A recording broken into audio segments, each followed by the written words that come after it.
These lettuce seedlings are fairly coming up now. I might have to thin them out. Take out the weakest ones to give the rest more room. I got these the other day in B&M.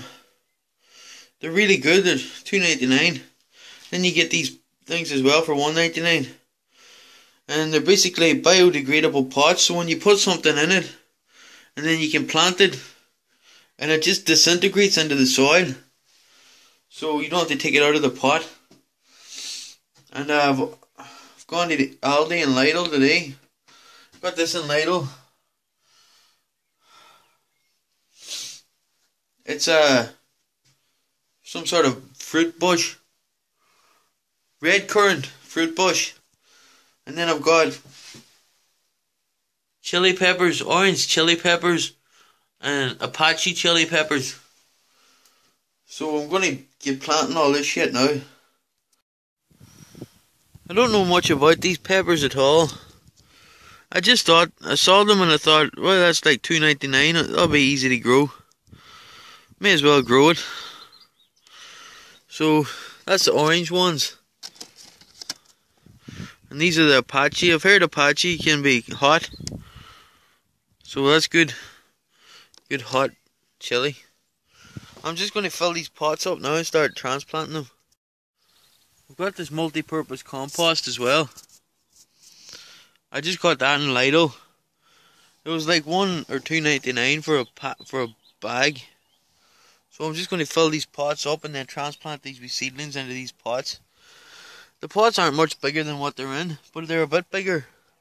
So it'll give me time to get more pots that are the size of them ones in there. So this will just hold them for a wee while. So that's all the pots filled up. I filled them up to the very top because there's very little space in them.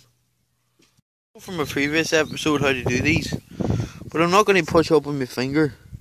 I'm going to use this wee bamboo thing to go through. There's a wee hole at the bottom, so we'll go through that and push it up. Then I'll just make a wee hole in each of these with my finger even, and place the wee seedlings into them, and then I'll water them thoroughly. That's them done. We can save the wee greenhouse now to start seedlings in. And now I'm just going to put the rest on this side. And I'll always keep it this way in the greenhouse so we'll know the orange ones are at the front.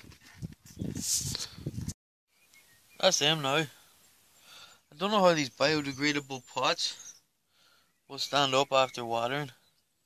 We'll soon see. I don't water them too much. That one's maybe watered too much.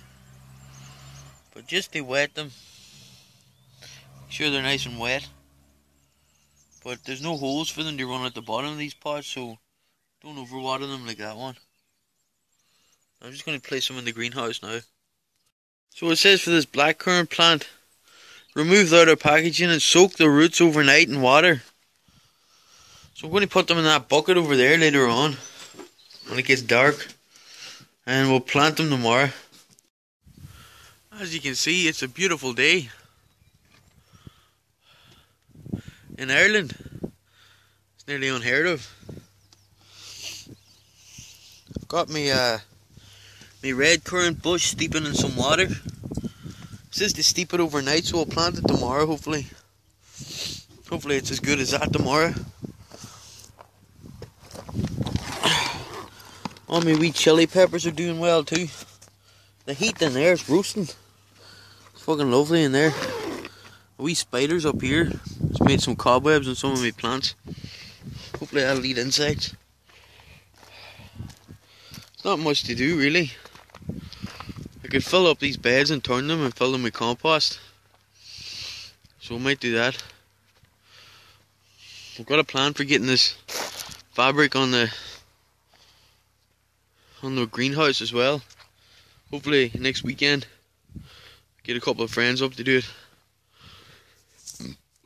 That's the best weather to be working with soil there. It'll be nice and dry and easy to mix up. You can see how dry it is, like. It's very dry. So that'll be easier work for us. You won't get mucky. I only found 4 leather jackets in the whole plot. So I'm not going to spray them with a leather jacket killer yet. That just releases beneficial nematodes, which are microscopic worms, into the soil, and then these worms become parasites in the leather jackets and kill them. It's kind of worrying because I don't really want to eat vegetables with microscopic worms in them. So I might not do it, but hopefully I might have to though. Fuck it. I'll spray it in November, the leather jacket killer, because then it'll take care of them for years to come. And that's when you should spray it, because they're laying then. The daddy longlegs are laying then, so it's about 40 quid a bottle, so it's pretty fucking dear. So I'm going to have to save up for that. And then I'll spray it in November. Something seems to have burrowed a hole here underneath my raised bed. I fucking hope it's not rats. Could be a critter, something. So doing this will just introduce beneficial microorganisms that were already in the compost into the soil. And I know soil can turn alkaline after a few years putting in mushroom compost, but this soil here in the ground is acidic, so I can just dig some of that up and mix it in with this when it gets too alkaline. But I'm going to have to get a pH tester first and see. So I'm just going to go onto this bed now where the potatoes were. I'm pretty sure I dug up all the potatoes, so if I come across any, I'll just get rid of them in the rubbish. So we're going to start at that now. I don't know if you can see the wee bugs flying about. There's a lot of wee baby flies. Maybe the maggots were in the compost, who knows. Have they asked about now in research?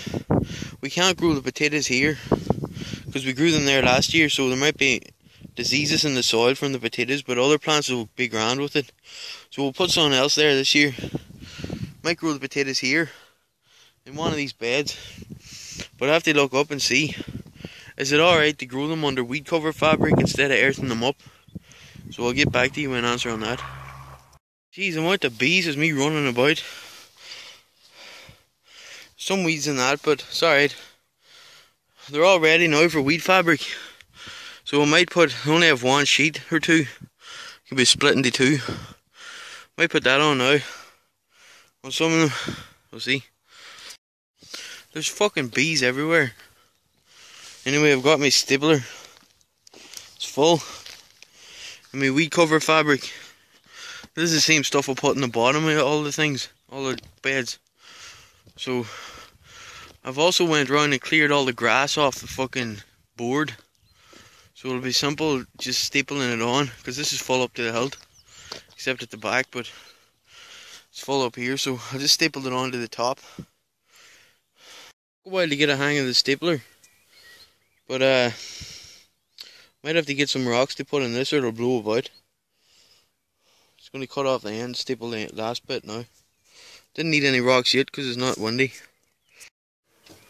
I'm just going to leave it up there now and see if it blows away or what happens if the staples stay on.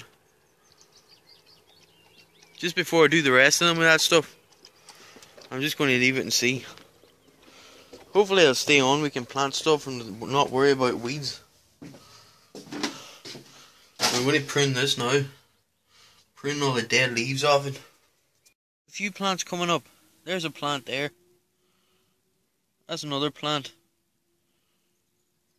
And that's another one. And I think that's another one. There may be 4 plants there. But they're all connected. I have to get rid of them. Get rid of all this crap. And hopefully separate the roots and get them into containers. But I'm just going to wait till more leaves come up, just in case don't want to shock them yet. As you can see, the sun's way down over the hill, so it's going to get dark soon. So that's the gardening done for the day.